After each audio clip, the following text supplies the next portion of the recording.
What's up, guys? This is your last chance to submit some spooky, scary stories to the podcast. Okay, I'm putting it down below because next week's episode is a big Halloween-themed one where I'm going to be reading some of the scariest things I've heard of from you and from myself.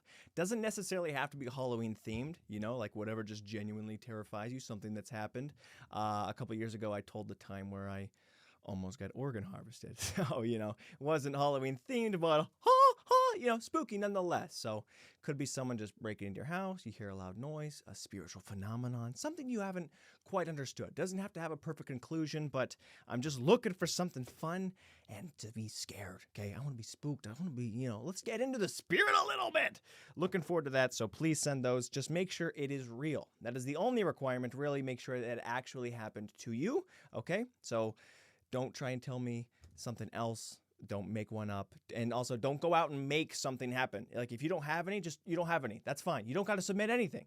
Do not put yourself in a weird, awkward, scary position or try and scare somebody else just to have something to say. That's completely fine. We need less and less axe-wielding maniacs in the world, which would be a really interesting story, though. I'm getting stories and I'm telling them from the perspective of the victim. Like, I got so freaked out.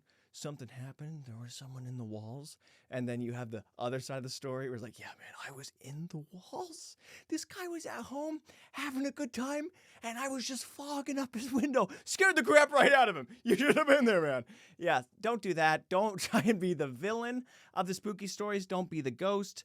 Unless you are already there and you already have them, then, by all means, tell them. But just don't go out and cause some evil. But, yes, I will see you there. Submit me something crazy, and let's get our Halloween! Oh, yes. Sorry? They're sharper than you like them to be. It's cutting right down. It's so nasty. Hey, ladies and gentlemen, welcome back to Full Circus. Happy to be here with you guys, man.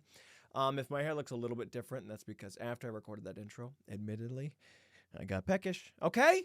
Let it be known that when Tristan Sartoris gets a little hungry, he does choose snacks and food over doing the podcast immediately, But here's the deal. If I was to come on here with an empty stomach kind of mood and try and present to you my case, it wouldn't be the same, Snickers, you're not you when you're hungry. Full Circus with Tristan Sartoris? If I can't be me, who's Full Circus with? It's not even a full circus. It's a sad circus.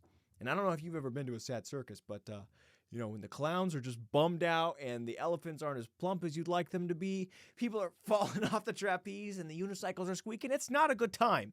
So really, what I'm trying to gaslight you into believing is that it's a good thing that I left for a little bit to go and eat. So I'm just asking for a round of applause.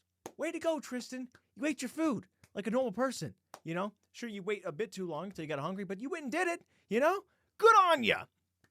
I miss those days. When people would celebrate you and they'd hold you up and go, my boy, my boy, my boy, he cleaned his plate. They don't do that anymore. Nobody celebrates when I eat my whole dinner. It's not the same. Because, at a certain point you get carried away and you get your kid to love food and he starts loving food. You're like, my boy, dear God, oh no, what have we done? It's hard. It's like teaching them to ride a bike, but then there's like a hill. You're like, there we go, there's he go. Oh, no, we shouldn't have done this. And that's what it's like. I don't get applauded. I'll walk into my mom's room with an empty bag of Doritos and a whole empty tray of Oreos, and I go, Mom, check it out. I'm the man. And nothing. Nobody goes, holy crap, he did it. We love it. Where did your plate? Nothing. No props. No just desserts. Literally, no desserts. It's, dear God, we got to get him to lose some weight. But I'm trying to get that from you guys. That's why I came on here and I talked about my sandwich. I cut it nice evenly into triangles, kind of wide triangle. I don't know what that. I don't know the geometry. Okay, it's not math, it's art, and it was delicious. So I was happy to eat, and I'm happy to be here with you guys. It's October. It's splendid. We know this. It's a beautiful time. I mean, not only is it a great month, and I love to be in the fall and in the presents, but we also have a couple family birthdays, so I do like the whole familial, events, the times where you can just spend with your family. It was my brother's birthday on the 3rd. We celebrated hard. We ate cake. We played cards. He knew what I was getting him for his birthday. I told him ahead of time. I went and bought a baseball glove, and they're like $50 or whatever, and no one else had one. And I'm like, oh, I thought, someone was going to get a glove so we could play. And like, yeah, I'm not spending $50 on a glove. So I told him straight up, like, hey, guess what you're getting for your birthday? I'm not playing catch alone. So I got him a glove, and we've been loving it. It was my mom's birthday. It's always great to hang out with the family. Dude, I love my family, man. And if you don't love my family, what's the matter with you? No, I just, not only is family great, but it's like, it's good to be with your kind, like-minded individuals, creatures.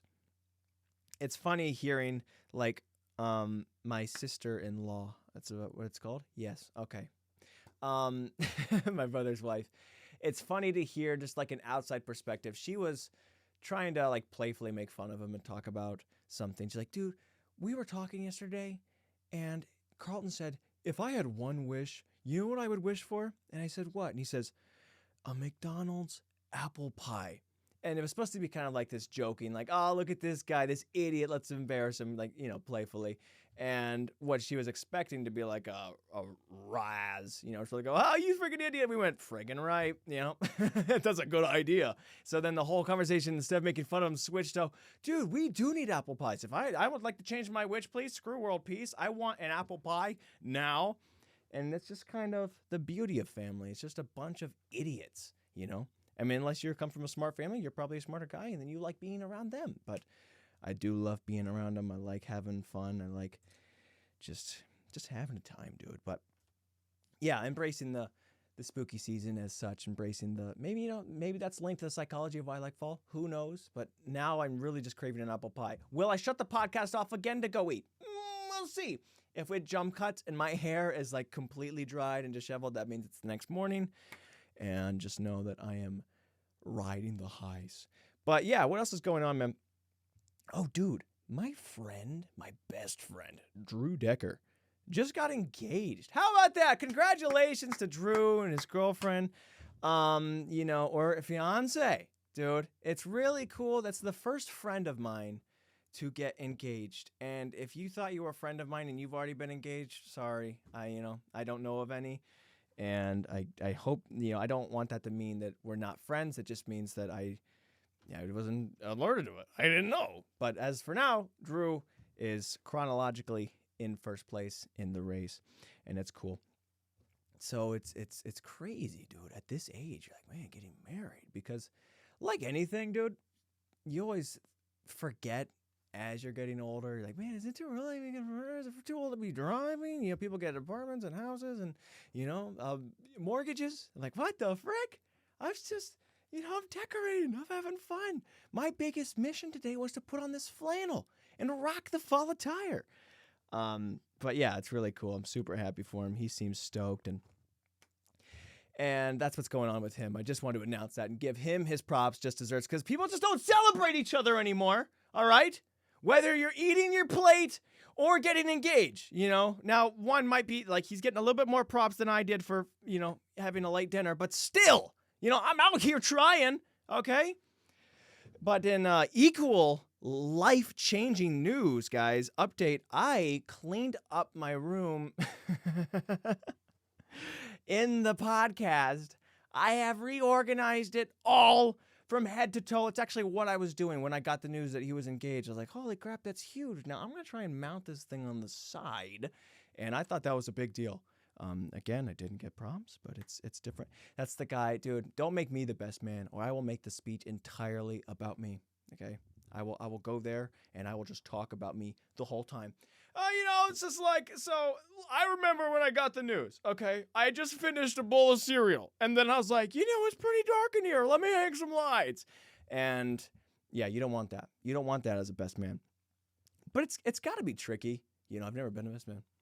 But I think that's a difficult spot to be in, like even as a groomsman. I was a groomsman in my brother's wedding, and there's just kind of this importance that you feel a little bit, even though you're not in the center, might not be the quarterback, but like, I'm on the team, I'm in the front, and like people can't really get the view of the spectacle without glancing over and seeing me. And you're like, okay, I just got to dial it in and just kind of submit to that and play your part, right? That's what it's all about, playing your part. But what do you do when you're the best man, right? Like, that's the title. It's the best man. Hey, play your role. Okay, best man, right? Here's me, everyone else, you know? It's hard not to get carried away, but you have to remember, it's not about you. But I don't know why they give it a freaking title like that. You're the best man? So, it's difficult. It's difficult. I can't imagine doing that and not being horrible. I can't imagine anybody doing it and not being horrible. Here's what I would be worried about in selecting a best man is, like, not only is it a representation of your closeness, you usually pick your brother or whatever, but it's also kind of like, this is not only just the person I've known longest or I'm closest to, but it's almost like in my whole circle, this guy's the best. So there is a feeling, you know, no matter what wedding you go to, if you're kind of in the group and to some extent, you go, I freaking lost to this guy, you know, and he could be having a bad day. He could not be polite. His manners could be wrong. The speech might not be great, but you're like, you know, I'm better than this, you know, I feel like I could be the best man in some sense. But yeah, I don't know, dude. Don't make me the best man. But I would knock out the park, dude. After the standing ovation, people would be like, oh yeah, there's a wedding. Maybe there's some truth to that. Maybe I wouldn't be. Because the fact that I just said I'm focused on my own, like, I'm going to be flooring it. I'm doing a freaking set. They're going to be laughing and they'd be so focused on me. I'm too egotistical, dude. Again, but it's all about playing your part, knowing what you're meant to be doing. I don't know if I would want to hire a best man that's genuinely, you know, your closest. Because again, yeah, you use your brother or your best friend or whoever's just really close to you like that. But I think here's an idea. Skip the details and the plot. These are some of my interesting thoughts. That, you know, in your wedding, like, sure, this might be the person you're closest to, but are they really fully equipped to be the best man? Like, the best man, he's supposed to be the guy in charge. He leads the rings and the speech, and he's just, you know, an all-around stand-up guy. And sometimes, if you're not close to somebody like that, what do? You know? So I'm thinking maybe you just hire somebody to just come in and just play the part. He just acts. Oh, I am the best man. Hello, how are you doing? It's so nice to see you. Of course I have the rings. I had them the whole time. How did you guys like the freaking bachelor party? Forgot the name of it for a second, but that was because my non-performance professional brain. Whatever. I'm back here. I just want to say you all look beautiful. I remember when these two first met. Okay, it was insane. I was not cleaning my room or doing something stupid or childish like that. I had just finished filing my taxes. With that guy evil laughing. But yeah, dude, a freaking professional best man, that's a good idea. Dude, same with maid of honor. If you don't have somebody in your circle that can make you look good, because that's what it is. It makes you look like, oh, this is the top of your food chain. This is the kind of people you surround yourself with. This is your best man. This is your maid of honor. Heck yeah. I want to meet more of them. I think that's a genius idea. And some of you might be saying that's not fair. You know, you're taking away the uniqueness, the specialness of the event. It's just all performance-based. But aren't weddings kind of already? Oh, what did he say? Dude, I feel like weddings in some ways suck. No, but what I mean by that is I feel like there's just a lot of the wedding is just so showman-y, you know? Like, it's almost not about the people getting married at a certain point. And I don't know if that's tradition. You know, I don't think it's through any fault of the people planning it, but I think that, like, the food, for example, you know, how often do you go to a wedding, the food just sucks, right? Because there's like this notion that all these people are coming and we have to impress them and make it more grandiose and special and spectacular or whatever. And it's just awful, you know, from top down. It's not, I don't feel like it really encapsulates the people themselves. I feel like other people are trying to put on a show, trying to make all the guests feel welcome and comfortable and impressed or something. So you'll go somewhere like, oh, you know, we're having Egyptian barbecue. And you're like, what the frick is that? What do you mean? And they're like, yeah, I've never had it either, but it had a lot of stars on Yelp. And, I don't feel like that's fair. I feel like people are just trying to do the thing that feels safe or cool. It's like, oh, we're having Mediterranean stinky bean soup. I hate it, but the plating is so fancy and, it costs a lot of money. So everyone, it doesn't feel like it's all about the people getting married. Sometimes it feels like it's for everyone else. And I'd be curious, and I've never been married. I would like to ask other people who have had a wedding and a ceremony and a reception and be like, hey, were you making all the decisions because you thought these were going to be the most fun, the most comfortable? Like for me, I'm like, dude, let's just have freaking pizza and spaghetti. If you were doing what you really wanted to do and you weren't thinking like, I got to do this, or your mother-in-law's like, hey, we got to have the seating right and the arrangements of the tablecloths and the event and the sign and the songs. Like what? I don't know what else goes into it, but I feel like, again, total outside perspective, that people are so focused on the throwing of the party and everyone else that they're not even like, focusing on them and together because you're the host of the party, right? If you throw the wedding, that's not fair. That's like a king being crowned. Does he throw the coronation himself? No. He just walks out and people do everything else. Is it perfect? Maybe it'd been every single decision he wanted, but at least he was able to just enjoy it because he's not the host, right? Like only Monica Geller could get away with that and just be into the stress and the fears and the tension that goes into everything. But I feel like in weddings, like, oh man, is the food good? Are you guys liking that? Is everything okay? I feel like there's just so much that goes into it. But I could be wrong. But if I'm not, hire a real best man and just go all in, okay? I think that could have a good business opportunity if everyone wants to invest in that. It's just all about traditions, I think. And I'm not a big fan of traditions. We know this, dude. I think traditions suck. I think they're the worst, especially holiday traditions. And you just get sucked into them. You're just doing that. You're like, okay, well, I guess now every Christmas Eve we stand on the corner of this and sucks on Bad Time Avenue and just yell ho, ho, ho into the night because this is what Grandma did 48 years ago. And I married into this crap, and now I got to do it all the time?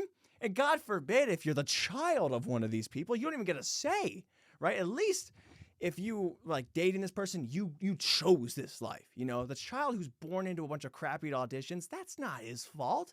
He's got to be doing this now. I think when you get married, tradition should just go out the window and like, okay, we're just going to make everything new from the beginning. Because, or, when you meet someone, that's the first thing you talk about, okay? No more politics and beliefs and morals and values. I don't care about that. When you sit down with somebody, say, hey, what are you doing for Easter, okay? Like, I don't need all this. I need to know where we're lined up. Because if you tell me on Easter we do a 11-act dramatic reading of the resurrection of Christ, but we do it in Easter outfits, I say, okay, bye-bye.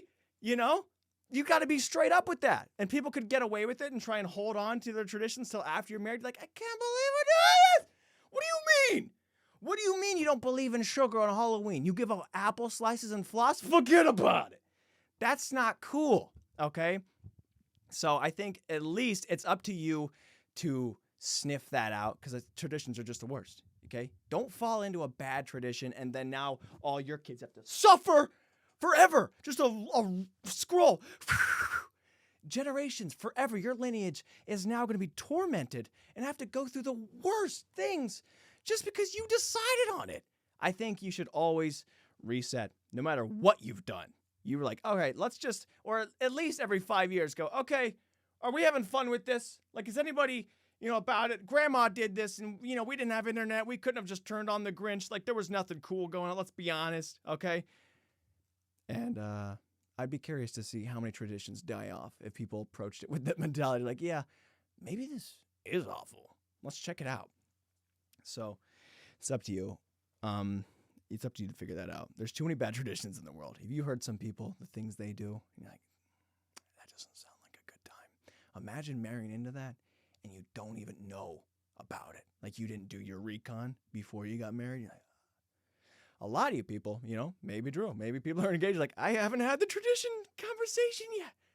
What's my life going to be like forever? I think personally that everyone with bad traditions either drop them or they should marry each other.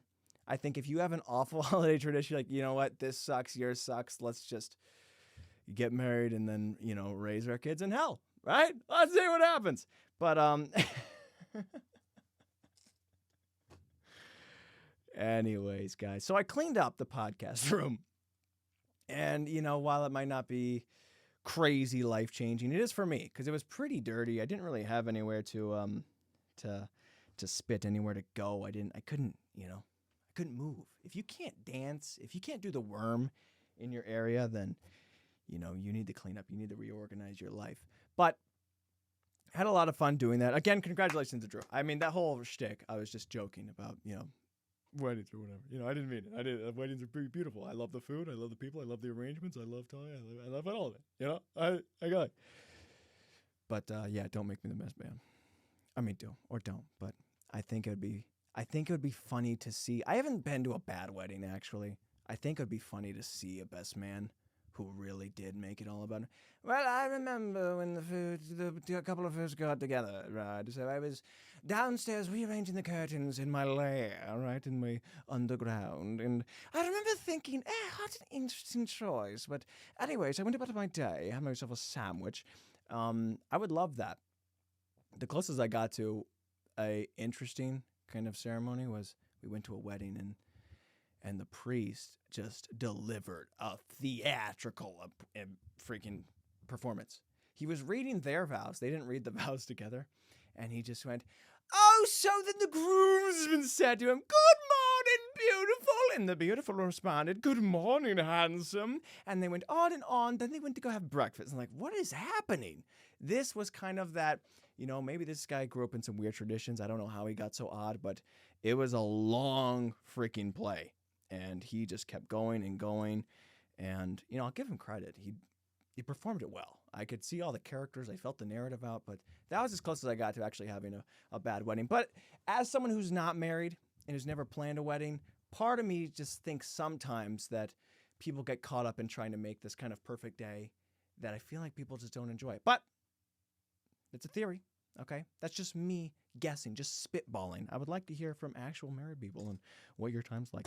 So, in other news, dude, I've been waking up freezing cold every morning. The temperature's been dropping. We've been getting, you know, 50s, 40s. And my father, okay, we like it cold. Every morning I wake up, windows, doors, wide open, just you'd think like it's an abandoned house. The wind, like, it's scary. It's daunting. He's not even home at the time, right? Because I'd be waking up so late. Reasons being that I can't fall asleep. And I don't know why that is, but I stay up so late, and I've been trying to sleep like 3 hours a night because I'm thinking eventually my body's gonna have to break. Like I fall asleep around 5, and I wake up at 8. So I've been sleeping 3 hours. I've been doing this for the past 6 days, and eventually it has to get around 11, 12 at night, and I'm just going to be tired.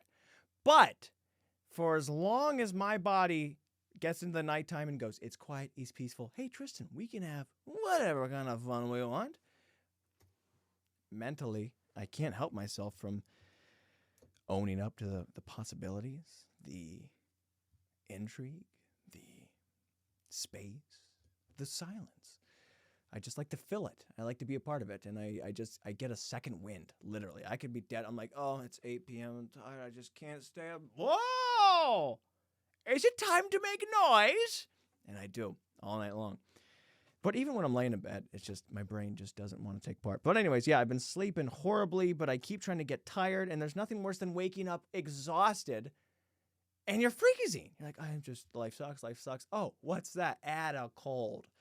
So that's been cool. The other day, yesterday, I woke up like that again. Didn't get any sleep. I woke up freezing. And I woke up to the sound of my dad dragging a washing machine through the family room.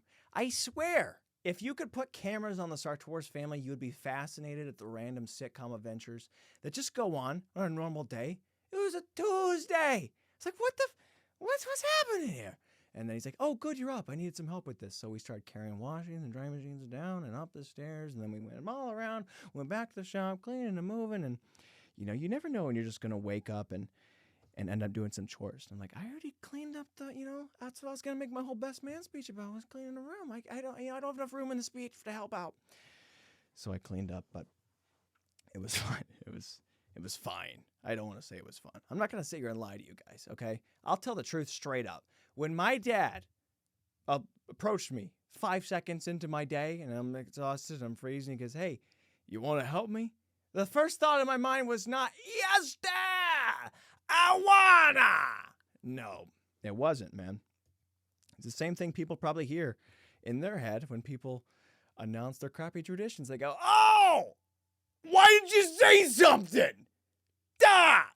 And now you got to live that. Sorry, guys, to all the people out there who are going through some weird and awkward traditions. I'm sorry. I just Hunger Games salute to you. May the rest of your life be splendid. And maybe you figure out a way to drop it. Or maybe, maybe it's not about being angry. Maybe it's just about embracing them. Maybe not, though. That sounds bad, dude. There's some awful traditions. And if you walk into one and you're just like, there's no way to make this good. What am I supposed to do with this? So I've just been thinking about that. Well, I mean, I wasn't until now, but now I am. So what else is happening? That same day, I was tired. I ended up watching a boxing match. I don't really, look, I think boxing's cool, but I feel like a lot of boxing matches, unless they're like the great heavyweights, there's just a ton of clinching. People throw a couple shots, they go, jeez, all right, I know this is a boxing match, well, I'm going. And they just start hugging and holding on for dear life. And then you're like, oh, that was a waste of time. So I watched that the rest of the day for about an hour or two. I watched all the freaking cards. And that was cool. I mean, happy for them. They got money and they got punched in the face. Hey, everyone's got to make a living. So I watched that. Even though I wasn't enjoying it, I felt the need to, because I had ran into a guy the night before and we had started talking about boxing. All right, I was at a TJ Maxx and I ran into this black gentleman. I know what you're thinking, Tristan. Why does it matter that he's black? Okay, what does that have to do with the story? All right.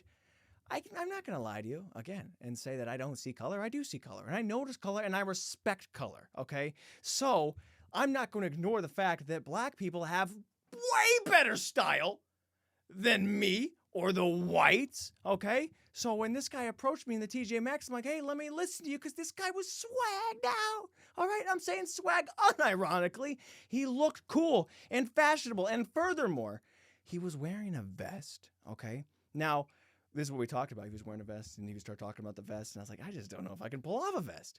And he gave me the confidence to wear this, okay? This was a black, stylish man rocking a vest, and he was like, dude, sometimes you just got to be bold enough to wear it, and it's going to make sense, and you're going to pull it off. Like, if you just really embrace anything, you can pull it off. I've never thought about wearing a vest. I've always hated vests, dude. If you wore a vest at my high school, you would get beaten up.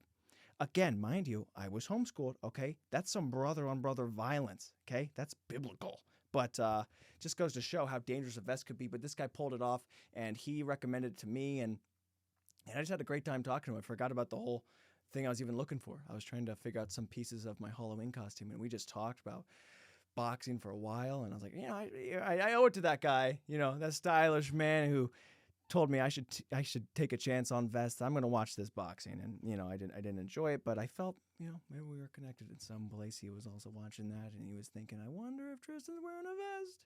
I wasn't. I still haven't, but, it's hard to be as confident when the guy's not right in front of you saying, you can, I wish it was like eating my whole plate. If someone just trains you to eat all your food and they just keep on doing it. If someone says, you can wear a vest, you can wear a vest. I can't just go the rest of my life wearing vest. I don't have that kind of vest confidence, okay? I would like to be the vest man. So that guy was awesome, dude. He was really cool. And yeah, I wish white people had something cool for them, Black people get music. They get athleticism, talent, arts, style. I got nothing, dude. White people got nothing. What do the white people do? What do the white people get? Geometry? I don't know. Accounting? I don't know anybody in accounting. I can't even give you the stereotypes and what they have in there. There's probably, they're probably beating us there too. Go check it out. But and they're all rocking vests. Oh my goodness, dude. Imagine just a whole accounting firm just full of stylish black men rocking vests. And like, yeah, by the way, we're winning in all of it. Gosh dang it! I want to have something. I want to wear a vest. I should have worn a vest. Should have trusted him. He looked me dead in the eye. He said, you can do that. You could pull it off. And I didn't get it. I had the vest in my hand. I put it back on the rack. What was more embarrassing, I ran into him later. You know, we left TJ Maxx, and then later in the day, I was getting snacks, and I saw the guy, and he was still rocking the vest. Still looks great. I was able to identify him freaking a mile away. I was like, dude, why isn't that guy so... Oh, that's the man. Yeah, I could tell. And he saw that I wasn't wearing it, and I didn't get it, but I had snacks, and he had snacks, and there was just more bonding. Where's this guy at? I wonder if he's thinking about me. But yeah, it was super cool. We talked for a long time, ended up talking about football. And by the way, about football, okay, the Browns won. Now, I don't know how much you care about this, but just know the Browns beat the best team in the league in a game that we had no chance, using not our second string, not even technically our third string, but our fourth string that we had elevated from the practice squad.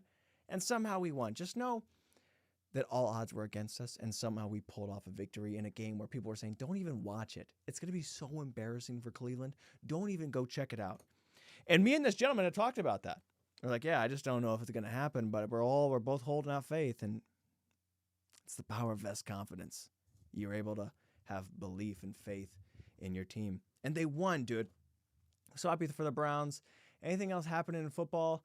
There's a weird thing going around. There was this lady last night in the Chargers game.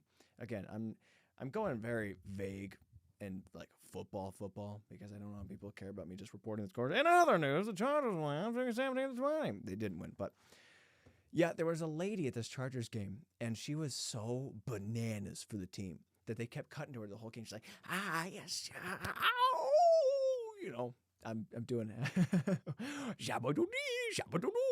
Harold Sandler sounds, but she was just crazy for the team, and they kept cutting to it, and everyone's like, "Why are we cutting? Is she a celebrity? What's going on?" And apparently, they're like, "This is a plant," so they're thinking that this is the first like industry spy, you know, that you got to put in there to cut. So you could be like, "Yeah, look, we do have fans who love the team." It's like people are representing, and they brought her on to a sports show this morning to talk about it. Like, hey, so give us a story. And she's like, I'm just a crazy fan. You know, me and my husband have season tickets. And, you know, our boys, we all play football. We all love it. And like anybody does, they find information. I don't know how people get the photos and news and secrets that they do, but within an hour of everything she just said, they break it all down. They find out that her husband was not at the game. They said that they've been going to every single game as season ticket holders together. He wasn't there. Interesting first line. Okay. Then they say that she's been a lifelong Chargers fan, goes everything. She's just diehard for it. And people find photos of her celebrating in a Vikings uniform now, going the same amount of crazy. And I don't want to claim that you can't be fans of two teams. I'm not. Okay, I'm a ride or die with my vest man, okay, Cleveland all the way. But it is interesting, and you can't help but think there's like some sort of weird conspiracy, but I don't even know what the conspiracy is. Like, even if they get caught, like, oh yeah, you were a paid fan. But how sad is that for a franchise? Where you're like, hey, we, in this stadium of 60,000 people, we're hoping that we're just going to pay one person, you know, like $20 an hour. Just cheer on the team. Like, they couldn't find anyone else out of all the people that was like, yeah, here we go. It is a wild little thing, but it's crazy. The stories that come out of sports, sometimes they're not even about sports, largely, especially recently. Like, very little do you even hear, if you follow football at all, is it about football. Like, the whole thing that swept the nation for the past few weeks is the whole Taylor Swift and Travis Kelce. Taylor Swift, if you don't know, is a popular pop musician. I don't really particularly listen to her music. Doesn't mean I don't like it, all right? I'm going to say that because I've seen a lot of the Taylor Swifties go hard and attack some people who have said otherwise. It's not that I don't like it. I just don't listen to it, all right? What's that? Oh, song is a slang of green doors. That's all I know, but I just don't listen to it. There's nothing wrong with her. But she, musician, dating a tight end, a football player on the Kansas City Chiefs. And it took the world by storm, dude. Another one of those things where people start thinking, is this fake? Is this for media? Because numbers have risen. People are buying jerseys and sales and his followers. And you know, I don't know what Taylor Swift is getting out of this. I don't know if she's really skyrocketing. She's been way more popular than the tight end. But it's just been crazy that during the games, they cut to her like over the game. A guy was scoring a touchdown, and that's your moment where you get the big celebrate. They cut away from the guy to see what Taylor Swift is thinking of the touchdown. She's like, yeah, this is your touchdown celebration. So it is just kind of wild, and happy for him, I guess. I'm not a Chiefs fan. I'm not a Taylor Swift fan, but I did see a lot of people were upset that there was just so much Taylor Swift news. And I get it a little bit because I was like, I want to read statistics and get some stats. And I feel like there's also a portion of people, they're like, oh, who are these Swiftie fans? Because they start learning football. This is how devout these people are to Taylor Swift. Not only, dude, to turn on a sport, something you have no care about previously, because someone that you like is now at the game and they might cut away to it. That is a crazy fandom, dude. I'm trying to think of my favorite kind of celebrity. Like, who would I don't know. I don't even know. Like, if I saw Bugs Bunny in a soccer game, like, am I going to flip that on? I mean, if it was real Bugs Bunny, probably, but like, I don't know. Like, I just can't imagine watching something just for that cause. So it's super cool to have fans that are that crazy, but people just don't like that everything's tailored because you do what you do for views, right? You're like, oh, numbers go up. And people aren't going to stop watching football. They're like, yeah, we're going to watch it. But everybody's talking. The Swifties are learning football and they're talking to each other. And it's just a good time. I don't mind it. I really don't. I'm curious about it. I'm more curious about Maryland, the Chargers fan, than I am about Taylor Swift and Travis Kelce. But people are bent out of shape about it. They really don't like either of them. And that's where I've watched Swifties.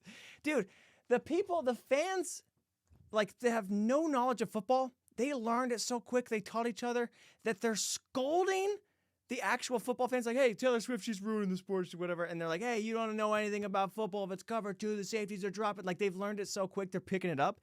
And then furthermore, this is probably the greatest thing, is that, so Travis Kelce had gotten hurt. There's a whole debate in football where you play on artificial turf grass versus like on natural, and you get more injuries on the artificial stuff. But it's cheaper to maintain, I guess. It would cost a lot to replace. So the NFL hasn't done anything about it, and they've been trying to get people to get more, like, that's across the whole league, natural grass. So Travis Kelce gets hurt on artificial turf, and everyone's been saying for years, get rid of the artificial turf, get rid of the artificial turf. And then the Taylor Swift people go, oh my gosh, Taylor Swift's boyfriend he's hurt. We can't be having artificial turf anymore. And okay, well, maybe we should listen. Okay, these people are clearly riled up, and I think that would win over everybody who has beef with these new fans. They'd be like, okay, you know what? You've single-handedly saved the game of football itself. And that's kind of awesome. So we'll see, dude. If they get that done, magic. All right? I don't know where Maryland's fans are, the crazy Chargers fan. But, maybe they'll do something impressive too. But I don't know. I don't know what else you can do. The Browns are winning. It's cool. Still not a fan of our starting quarterback, but he wasn't playing. So I felt completely happy and thrilled to just hop on that bandwagon and rock out. In other news, guys, is it news? I don't know if it's news because I don't know if it's out. I've been working hard on that Halloween thing. Again, we're in the tail end. I will tell you that much. We've got some art coming, a little cover thing, and I'm in the final chapter. It's just a lot of like playing back, and you have to try and find like no copyright music that's just free and legal to use in your thing. And you're like, does that fit? No. And you go through it all, and you can spend a freaking hour of your time just to find out you don't like it, right? That's a long time to go through something like, never mind. It's like watching a whole movie just to be like, I don't think I'm enjoying this. You should be able to come into that conclusion a little bit sooner. It's kind of like falling in love with somebody with a bad tradition. And that's that same like feeling of betrayal. Like, I wish I would have known. No. So that's what I've been doing. It's been a lot of my time there. Having fun. I'm happy to be here with you guys. I really am. I had somebody comment on a recent episode of the podcast. He's like, you got to stop doing this crap. If you've done 136 episodes and it's still not picking up these views, the views that you're getting on these Bob's Burgers impressions and the ranking, things like that, just keep doing that. Leave this crap behind. It's not good. And very rude. Okay. But it was probably the weirdest stance that anyone's ever attacked me from. Like, it was weirdly supportive. He's like, dude, your other stuff is so freaking great. Cut this crap out. I was like, all right, okay. you started off nice, right? Keep doing it. It's getting good views. It's cool. We love it, but also I hate what you're doing. Like, oh, you like the outfit I wore yesterday. You didn't like me.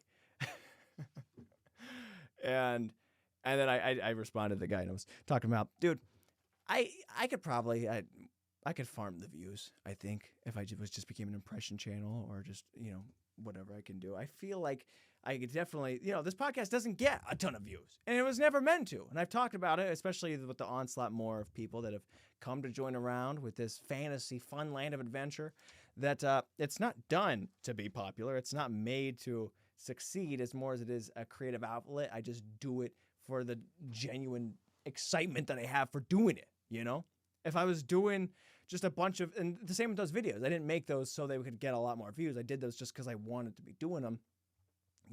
If I started just doing YouTube videos that I didn't want to do, that's the same as any other kind of job.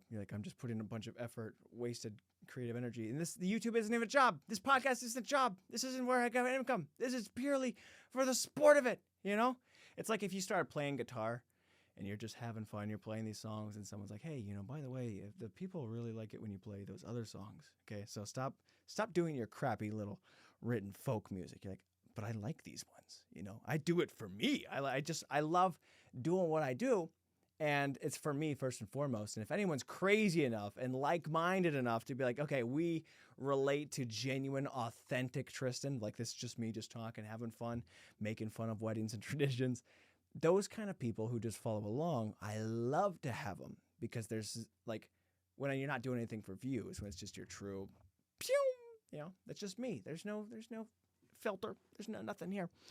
I like that because there's a closeness, there's a bond, and I appreciate that even more for the people who come around and stick around. That's insane to me. But that just goes to show that you guys are also nuts. How about that? So not only was he making fun of me, he was making fun of you. What are you doing liking this stuff, you people? How are we getting 100 views an episode? What are you guys doing? You're following around, sticking around for these stories? Friggin' nerds? I'm kidding. I love you guys, and I love the show. I love doing it. So if you guys like to have fun, then I like to have fun with you. Anyways, guys, I think that's all I have to talk about at the moment. But yeah, I love you. And I love hanging out with you. Is there anything else I wanted to say? I can't remember. The problem is, like I said, it is earlier in the week. Did I say that? If I didn't say that, hey, by the way, it's earlier in the week when I'm recording this. But so I haven't had a full week of things experiencing. But we may do. We made a good time out of it. And let's wrap it up like we always do, dude. Congratulations again to Drew and Carly. Hope you guys have a beautiful wedding. Hope it's not not fake, but I hope it's not stressful. I hope it's not anything more than you can handle, anything more than you would want, and nobody puts ideas and what you have to make it like some sort of perfect Sistine Chapel. You just do what you do. Did you have fun? Whoever you hire is the best man. I hope he does not talk about curtains and cleaning, okay? And I hope that you maybe hire somebody for real because they can represent you the best. And congratulations again to all the birthdays out there. Can you say congratulations to a birthday? I don't know if that works the same as saying happy birthday, but I feel like there is something to that. The world's hard. I would go, dude, congratulations. You made it another year. Maybe that's a little backhanded, especially the way I said it.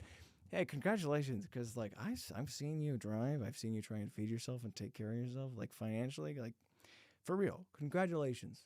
I know this has been a tough year, not for everyone. The world's doing fine, we're doing well, but you just seem like, you didn't have it together. Congratulations, though. Thanks. I would have liked a happy birthday, Congratulations to you. Yeah, so all the things, let's get ready. Because next week is Halloween episode. Happy fun time. Again, also, yeah, submit your fun, spooky stories, something crazy and wild. I want to be scared. I want to be wowed. I want to read whatever I read and go, what the frick? And we're going to watch me dissect that. Or freak out. I might just run out of the room. If it's too scary, the podcast might end. Because I don't deal with the supernatural. I don't believe in the supernatural. But the stories that I will share next week, they're a bit spooky, okay? And they're pretty supernatural. They're pretty phenomenon. And there's not really an answer because, like any good story, you don't need an end if you have a solid beginning. So, yes, guys, thank you so much. I will see you. Hopefully the respective thing is out there. I love you. I'll see you. Peace in the football in Maryland. Peace.